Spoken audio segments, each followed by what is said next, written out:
Electrical easy में आपका फिर से स्वागत है। आज हम लोग देखेंगे जो ऑटोमेटिक स्टेबलाइजर होता है 1 kV से 5 kV तक का या 10 kV तक का, उसमें जो माइक्रो कंट्रोलर बेस्ड किट लगा होता है उसमें कौन कौन से कनेक्शन करने को होते हैं, और साथ ही साथ यहाँ पे 5 लूप वाले 90 से लेकर 300 वोल्ट तक ऑपरेट करने वाले ऑटोमेटिक स्टेबलाइजर का रिले के साथ और माइक्रो कट कंट्रोलर के साथ कनेक्शन किस प्रकार से होता है ये देखेंगे। तो सबसे पहले हम लोग माइक्रो कंट्रोलर किट का जो डायग्राम मैंने बनाया है उसमें देखें कौन कौन सा पॉइंट होता है। तो यहाँ पे हम देख सकते हैं कि राइट साइड में RLC है, टाइम TMR है, आउटपुट है, इनपुट है 1, इनपुट 2 और 0 और 24 वोल्ट का कनेक्शन पॉइंट दिया हुआ है। तो यहाँ पे RLC का अर्थ होता है रिले कॉमन, ठीक है। जैसे कि यहाँ पे हम लोगों ने 4 रिले यूज किया है, 1 2 3 4। तो हर रिले में 2 पॉइंट होते हैं। तो RLC में हम लोगों ने क्या किया है, हर रिले के एक पॉइंट को कॉमन करते हुए देख सकते हैं इस पॉइंट का कनेक्शन इससे भी है, इससे भी है, इससे भी है, और टोटल मिला के ये RLC से कनेक्टेड है। तो ये कॉमन पॉइंट हो गया। अब यहाँ पे TMR अर्थ है टाइमर।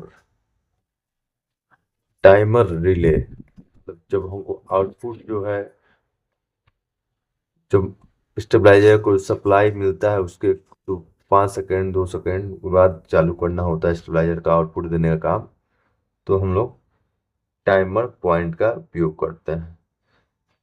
आउटपुट,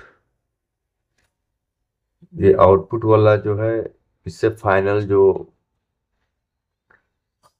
टाइमर के थ्रू जो आउटपुट देना होता है वोल्टेज स्टेबलाइजर का, उसका कनेक्शन इस टाइमर पॉइंट से करते हैं, ठीक है। तो ये रिले जो है आउटपुट रिले आउटपुट वाले पॉइंट से जुड़ता है और ये ही फाइनल आउटपुट जो स्टेबलाइजर बनाता है उसको आउट करता है। उसके बाद इनपुट 1 जो हम लोग का इनपुट सप्लाई होता है रिले के माध्यम से, और टैपिंग चेंज करने का सप्लाई का वो 2 रिले के माध्यम से होता है, इनपुट 1 और इनपुट 2। तो यही 2 पॉइंट जो होता है यहाँ पे सप्लाई को इन करता है।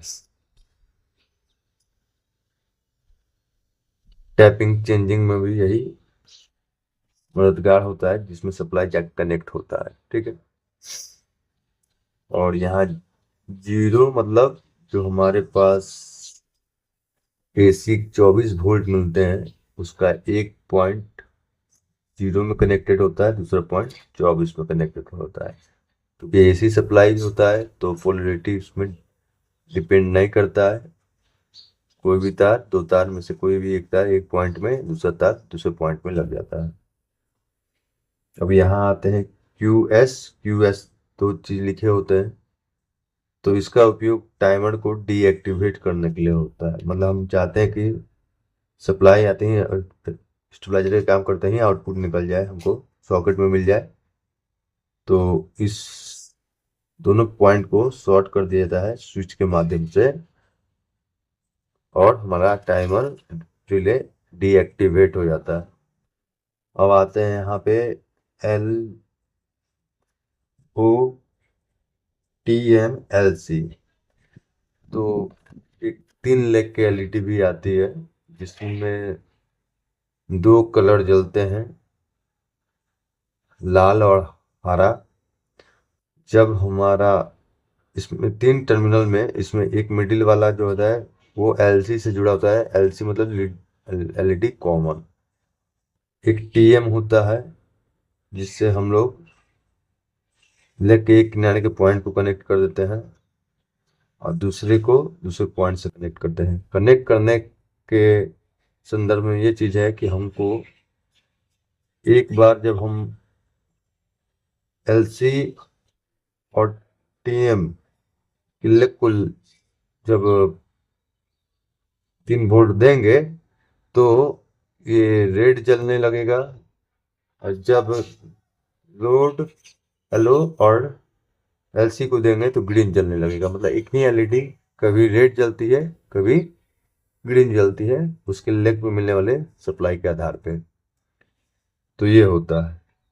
देखते हैं किस प्रकार से ये फिट होता है। तो ये देखिए यहाँ पे ये रिले कॉमन का हो गया पॉइंट, ये टाइमर रिले का हो गया ब्लू वाला, तो ये इनपुट 1 का हो गया, ये इनपुट 2 का हो गया, और लास्ट का जो दो तार है जिसको लपटा हुआ हूँ ये 24 वोल्ट एसी का हो गया। ये किट 12 वोल्ट में भी आता है, 24 वोल्ट में भी आता है। तो आप अपने जिस वैल्यू के हिसाब से आप किट ले रहे हैं उसी हिसाब से रिले लीजिए, या जिस हिसाब से रिले है उस हिसाब से किट लीजिए। ठीक है, दोनों एक वोल्टेज लेवल पे काम करने वाला होना चाहिए। अब यहाँ पे देखिए ये इस साइड में यहाँ पर ये जो प्लग लगा हुआ है, कनेक्टर लगा हुआ है, उसके एक क्यूएस लिखा है जो मैंने बताया ये। ठीक है, इसमें दोनों को शॉर्ट कर देंगे, टाइमर काम करना बंद कर देगा, टाइमर रिले। और यहाँ पे LOTM LC लिखा हुआ है। ठीक, तो ये हो गया।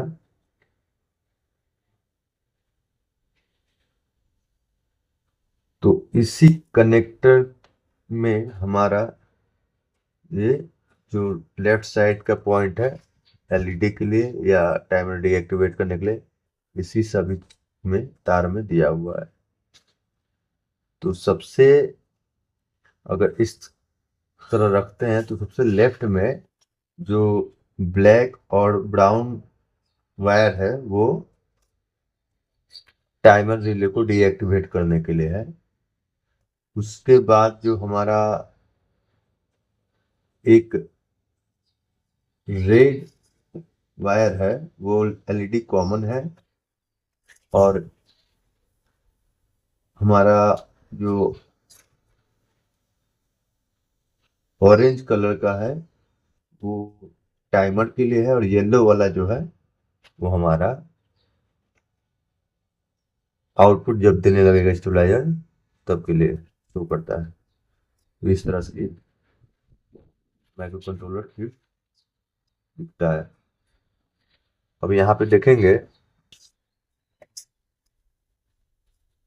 कि 5 लूप वाले स्टेबलाइजर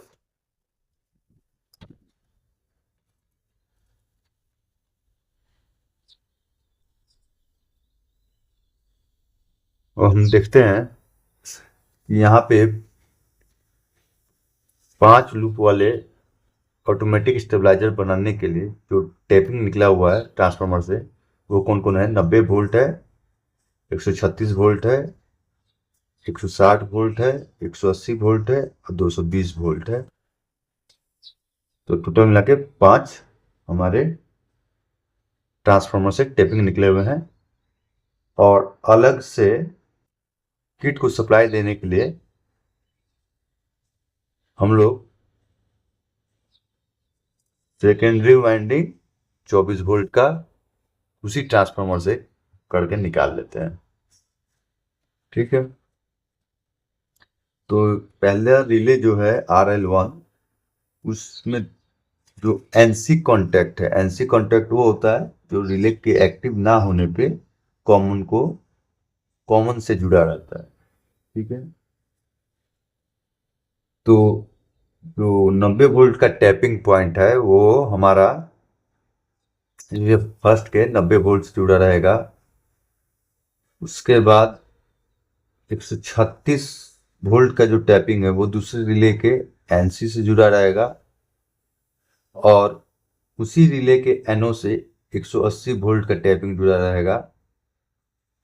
फिर आउटपुट रिले के एनसी से 220 वोल्ट का टैपिंग जुड़ा रहेगा, और एनओ से 160 वोल्ट का टैपिंग जुड़ा रहेगा। तो टोटल मिला के 1 2 3 4 5 टैप हो जाते हैं टैपिंग। अब रिले का जो कनेक्शन है वो आरएलसी से तो हम लोगों ने बता दिया था शुरुआत में। अब आउटपुट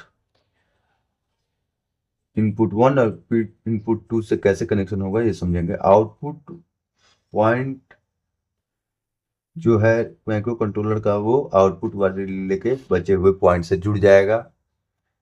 इनपुट 1 का जो कनेक्शन होगा वो इसमें, इस वाले केवल डायग्राम में जो बता रहा हूं उसके रिले 2 के बचे हुए पॉइंट से कनेक्टेड होगा। और इनपुट 2 का जो कनेक्शन है वो